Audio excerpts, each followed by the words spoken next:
Hello, my name is Alexis, and here's my response to the Lesson 5 Video Reflection and Analysis assignment. So, for the first prompt, it asked me to, based on my understanding of Herzberg's two-factor theory of job satisfaction, what, so the first part of the question will be what type of insensitive or employee programs are most likely to reduce job dissatisfaction?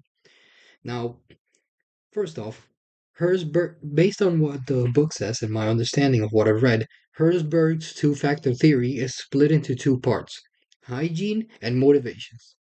The first question is asking more specifically about the hygiene section of this theory.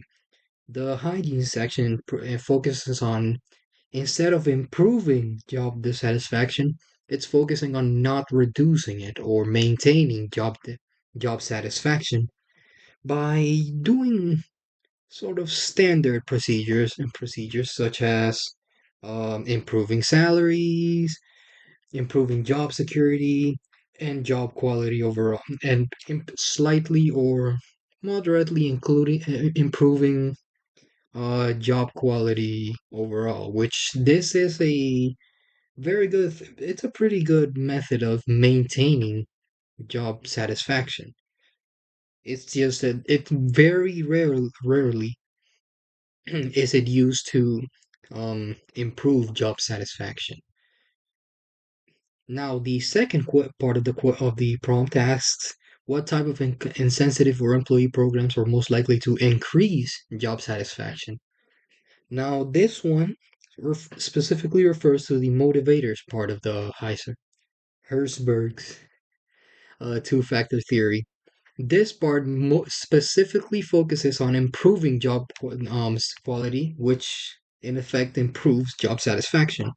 How does it do this? Well, it mostly just refers to it mostly just specifies in improving recogn working conditions by recognizing achievements made by the employees, such as reaching a profit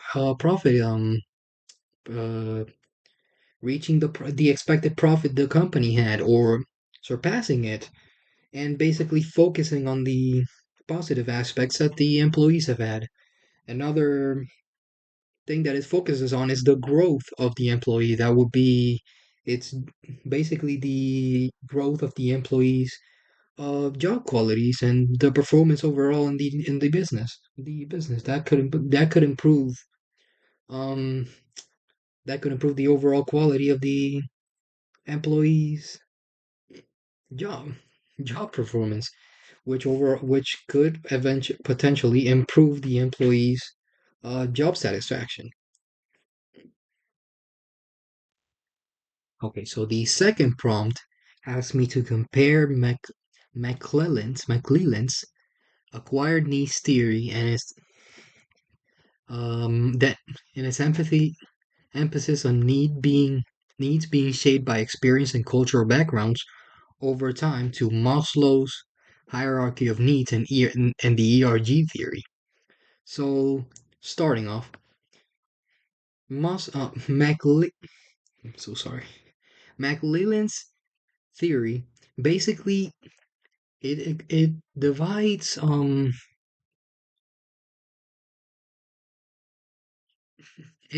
the employee's needs on three parts: the needs for achievement, the needs for power, and the needs for affiliation.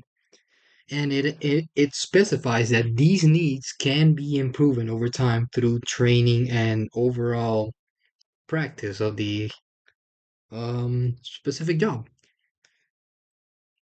Now, Maslow's theory is a bit more specific. I'm gonna say it this way, since it divides people's needs or psychological needs in a hierarchy or a pyramid scheme. And by doing this, it basically sort of suggests what people might choose as their specific or not specific but their most important quality. For example, the book gives an example of the pyramid scheme used to give a visual representation of Maslow's theory, and it goes from bottom to top, stating psychological safety, love and belonging, esteem, and self-actualization in that order. And it basically states that some people value morality more than their own more than self-esteem and so on. And that's one thing that I slightly disagree with, since it's not 100% precise. But I do agree with the visualization that some things in life are more important to to employees, and that could be that could be a motivator too for eventually for their specific job. It could serve as motivation. Now, the ERG theory is a more simplified to me is a more simplified version of Maslow's theory. It basically, instead of dividing it into five parts, it divides it into three, and it pretty much states the exact same thing as Maslow's theory. Now, with that being said, answering the question, which one do I think is the most useful and realistic explanation for human development and motivation?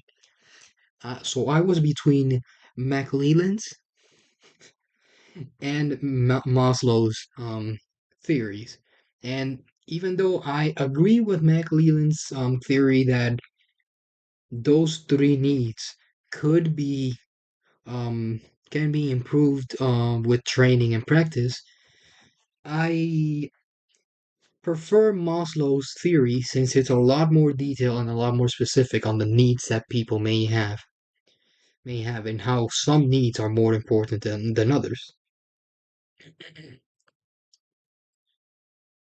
Like I said, the only thing that I disagree with is the specific way that the pyramid is organized, since some people value family more than their own self-esteem, for example.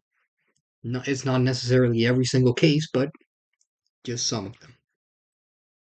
Other than that, I agree with the visualization of the pyramid scheme or hierarchy scheme much more than with um the three main needs for achievement, power, and affiliation, which again, I completely agree that those needs can be improved over time with practice, and that these needs can also and that one of these needs is usually the main motivator for the employee. But once again, I agree much more with Maslow's hierarchy. Now, the third prompt gives me a situation in which it asks me to assume if I was the manager of a dealership, and all of my salespeople employees are achieving the goals they have set for themselves in terms of weekly sales.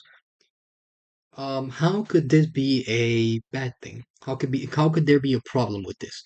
Now, first of all, achieving the goals of the weekly sales, it's a very good thing.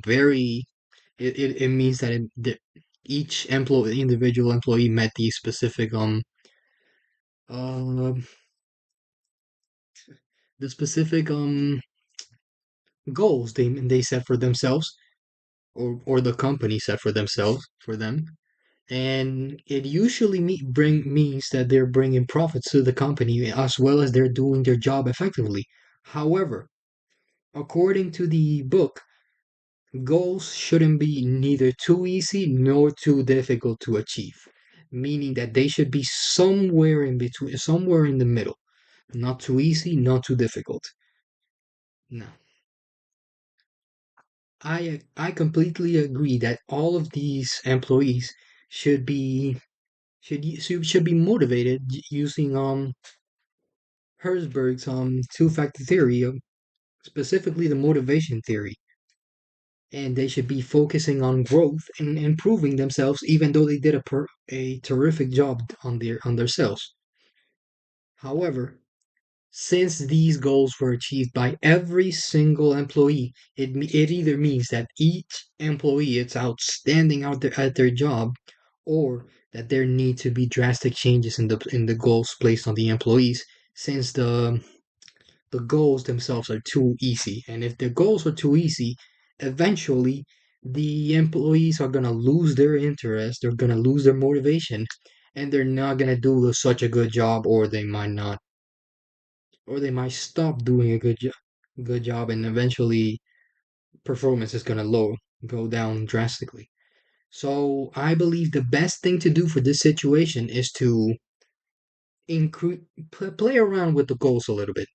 So for next week, obviously they should increase the goals of the weekly sales and see if the employees achieved their goals because there was a for a specific event that happened. For example, there were a lot of customers that week, so each employee easily managed to get their to their um profit goal. It could have simply been a coincidence, or it could be that once again the goal was too easy to achieve, which eventually led the employees to surpass the goal drastically. I believe that we should the what the company should do is increase the the profit goal and play around with it. If they increase it and next week they still have are surpassing the expected goals, then increase it a little bit more, and so on until it's in that sweet spot where it's not too difficult to achieve, but it's also not too easy to the point where employees lose interest. Now, last but not least, the fourth prompt of this lesson asks, to what extent are perceptions of procedural justice versus distributive justice a matter of perception? So, I believe there's a thin line between perception and actual to the point where the employees think something's happening and something's actually going on. So, for example, I believe that both of these justices are extremely important. For example, the distributive justice, the belief that, for example, everybody needs to be paid the same if they're doing the exact same job. This this should happen. Everybody should be paid for if they're working on the same area and they're doing the same amount of work. Now, if there's some favoritism, for example, and someone's being paid more than everybody else without a fair cause, then that stops being perception, and that's a fact. That's actually going on. That's not either something that shouldn't be happening unfairly, or there should be a clear reason for that person to be getting paid more. For example, if he was working in the company for longer, then it makes sense why he's getting paid more, especially if it's a company policy issue. Which brings me to the second justice, procedural justice. The idea that it's pretty much no one's above the law. No employee in the company should be able to deceive or work around the company policies. So there shouldn't be any reason why one of the employees is leaving early and getting paid the same amount of hours as everyone else if they're not doing the same amount of work. So the question also asks, how could managers reduce inaccurate perceptions of workplace inequities? And that's but basically I believe that what managers could do is, first of all, ensure a fair working environment so that nobody feels that someone else is getting more than them when they shouldn't. And most importantly, make the policies clear to the employees. Make the policies clear to everybody in the company, and enforce them. Don't just state the the company policies and then don't enforce them. It's very important to both enforce the policies but not be too strict, and don't let the power go to your head and basically you can there needs to be a line between the managers abusing their powers and the manager enforcing a specific policy. And that's basically what I think managers should do. They should enforce policies and make sure that no one is above them, as well as let the employees know about their policies. And that would be all of the prompts. Thank you very much.